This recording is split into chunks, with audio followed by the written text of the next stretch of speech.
Assalamualaikum warahmatullahi wabarakatuh, saudara-saudari sejahtera ini, dan kembali lagi tentunya hanya di channel Official di sini, guys. Video kali ini aku akan membahas tentang 6 hal yang harus dihindari oleh kreator pemula yang ada di TikTok. Jadi teman-teman, kalau misalnya ini menjadi hal-hal yang harus diperhatikan, jadi jangan sampai teman-teman lakukan supaya tidak ada masalah di kemudian harinya. Dan apa aja sih Kak yang harus dihindari oleh content creator pemula yang ada di TikTok?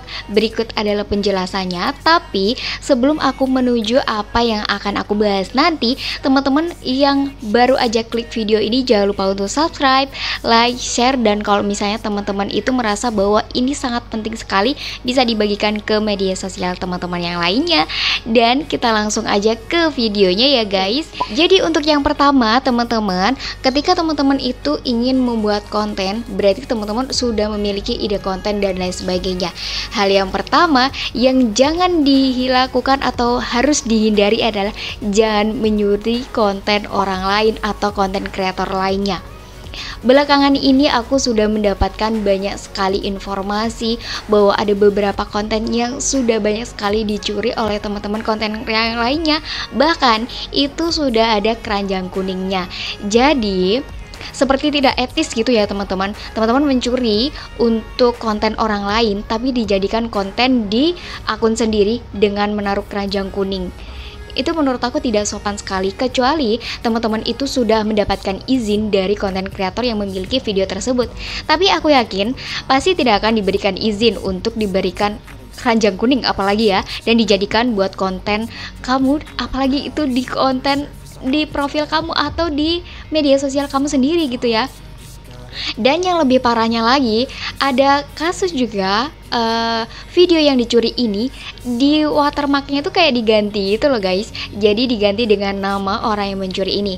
Jadi itu benar-benar tidak etis, dan attitude-nya dalam berkonten itu juga harus digunakan ya guys ya. Tidak boleh mencuri konten orang lain, diakuisisi dan dijadikan diganti dengan watermark menjadi seolah-olah itu produk kamu. Itu tidak boleh sama sekali ya guys. Jadi kalau misalnya teman-teman itu ingin di media sosial atau ingin membuat video, ya teman-teman harus memproduksi video sendiri sekreatif mungkin, dan sebisa mungkin jangan sekali mencuri produk orang lain atau mencuri konten orang lain sebagai produksi konten kamu. Itu sangat tidak boleh sekali ya teman-teman.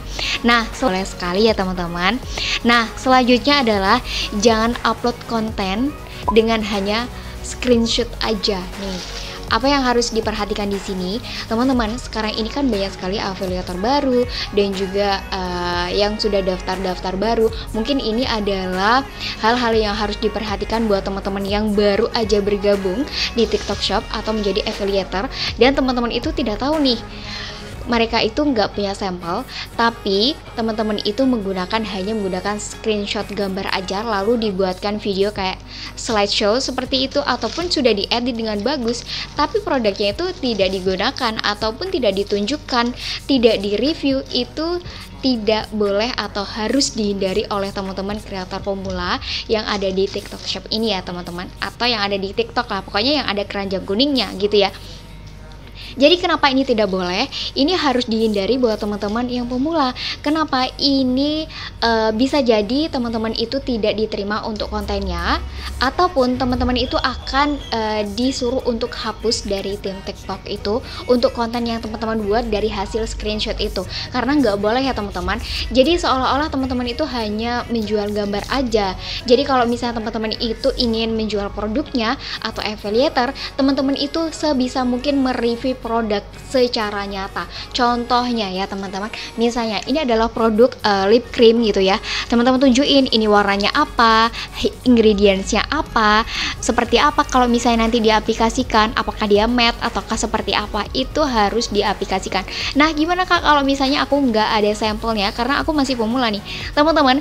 Sebelumnya pasti teman-teman sudah memiliki produk kecantikan yang lainnya atau baju-baju yang lainnya. Gunakan itu saja kalau memangnya teman-teman itu mendesak dan memang tidak ada sampel atau belum di ACC untuk sampel berikutnya atau sampel yang kalian udah ajukan gitu ya.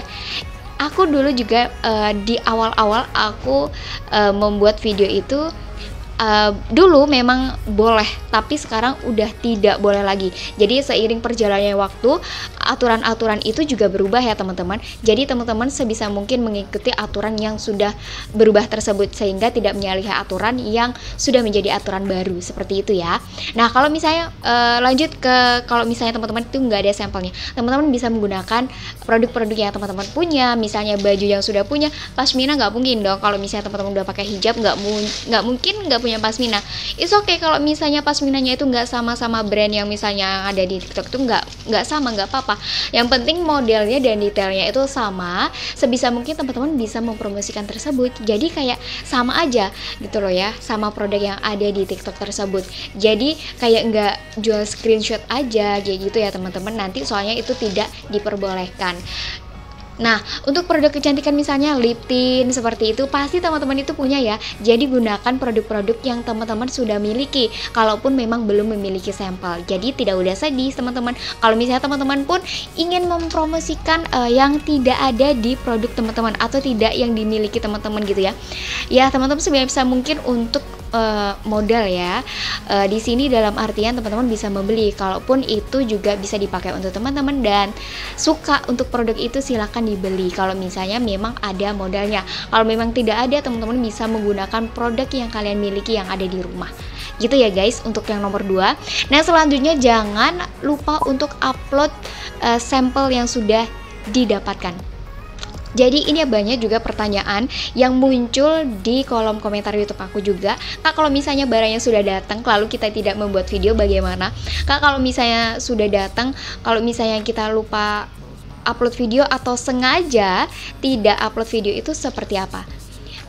Yang harus teman-teman perhatikan di sini, aku tidak kayak mengajari gitu, bukan ya guys, tapi ini hanya sebagai sharing dan sebagai pembelajaran kita bersama bahwa ketika teman-teman itu mengajukan sampel, otomatis teman-teman itu sudah tahu dong alurnya dan tanggung jawabnya itu harus bagaimana ketika teman-teman sudah mendapatkan. Karena di situ juga sudah ada aturannya. Ketika teman-teman itu mengapply sampel yang akan di-apply teman-teman itu pasti ada aturannya bahwa di situ sudah tertera harus dengan adanya video dan lain sebagainya, dengan ketentuannya berapa dan lain sebagainya di situ sudah ada. Jadi sebisa mungkin teman-teman bisa bertanggung jawab dengan apa yang didapatkan teman-teman, sehingga akan mendapatkan feedback yang baik pula untuk kedepannya. Kenapa? Kalau misalnya nih teman-teman udah mendapatkan sampel tapi tidak mengupload video sesuai dengan ketentuan yang diberikan, itu bisa jadi teman-teman tidak akan mendapatkan event yang akan datang di berikutnya, ataupun teman-teman juga kesusahan untuk mendapatkan produk yang mungkin kreator lainnya dapat, teman-teman bakal nggak dapat kayak gitu ya teman-teman. Jadi dihindari untuk hal ini terjadi untuk pemula kreator yang di TikTok. Jadi kita bisa belajar dan sharing bersama ya teman-teman. Nah, jangan live streaming mut-mutan. Nah, biasanya teman-teman nih, sebenarnya aku juga mengalami hal yang sama, tapi ini sebisa mungkin teman-teman untuk menghindari hal ini supaya traffic teman-teman kalau misalnya sudah stagnan itu, jadi trafficnya itu tidak turun ya teman-teman.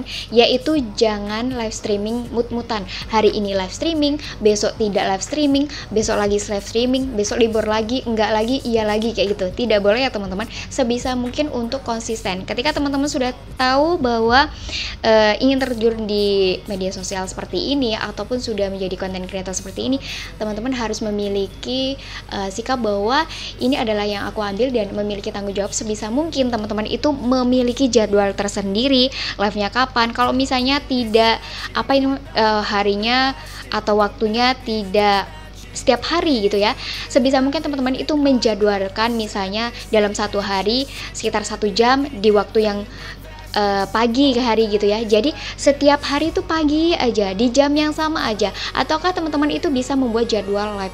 Jadi setiap hari itu teman-teman sudah memiliki jadwal terkhusus dan tetap gitu ya. Jadi untuk penonton sendiri juga akan stagnan. Oh, dan juga tahu nih, oh kakak yang ini loh biasanya tuh live di jam segini. Jadi teman-teman lebih bisa dikenal lagi untuk live streaming secara tetap ya. Jadi tidak berubah-ubah, untuk besoknya enggak, untuk besoknya lagi iya gitu, enggak ya teman-teman. Jadi seperti itu. Jadi jangan sampai untuk teman-teman itu live streamingnya mut-mutan gitu ya guys.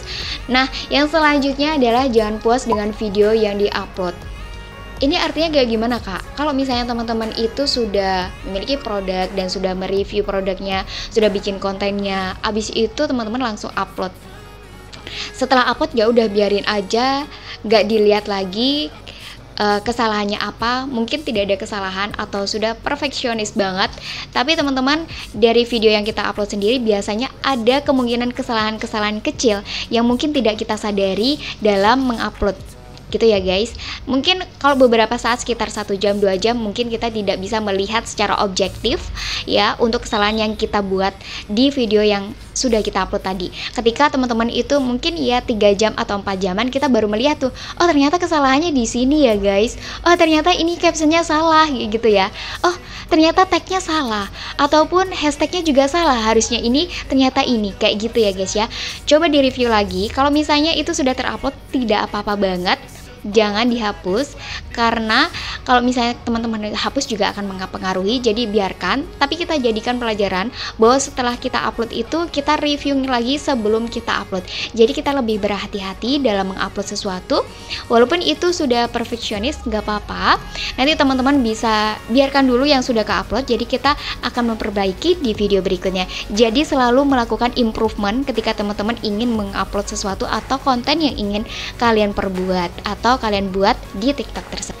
Ya, jangan lakukan ini ya teman-teman, yaitu jangan menghapus video yang teman-teman upload barusan.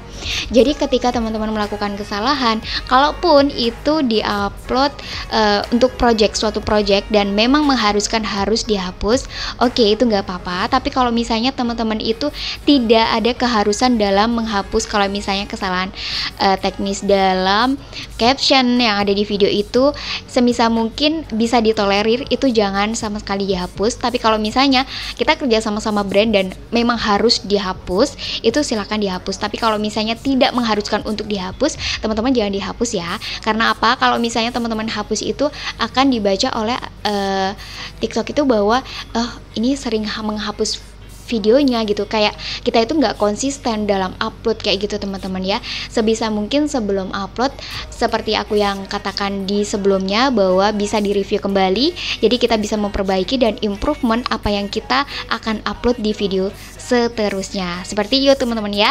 Jadi itulah 6 hal yang bisa aku share buat teman-teman yang ada di sini nih, terutama konten creator pemula yang ada di TikTok. Semoga video ini bisa dimengerti. Kalau misalnya teman-teman masih ada pertanyaan, boleh silakan komentar aja di bawah. Dan kalau teman-teman mau sharing apapun juga boleh komentar di bawah ya guys. Jangan lupa untuk subscribe, like, dan share kalau misalnya video ini sangat bermanfaat buat teman-teman yang lainnya. Dan thank you for watching on my video. Selanjutnya kira-kira teman-teman mau di-share apa lagi nih? Atau teman-teman mau dibahas apa lagi? Boleh komentar di bawah ya. Thank you for watching on my video. Kita ketemu lagi di next video guys. Bye. Wassalamualaikum warahmatullahi wabarakatuh. 2000 years later.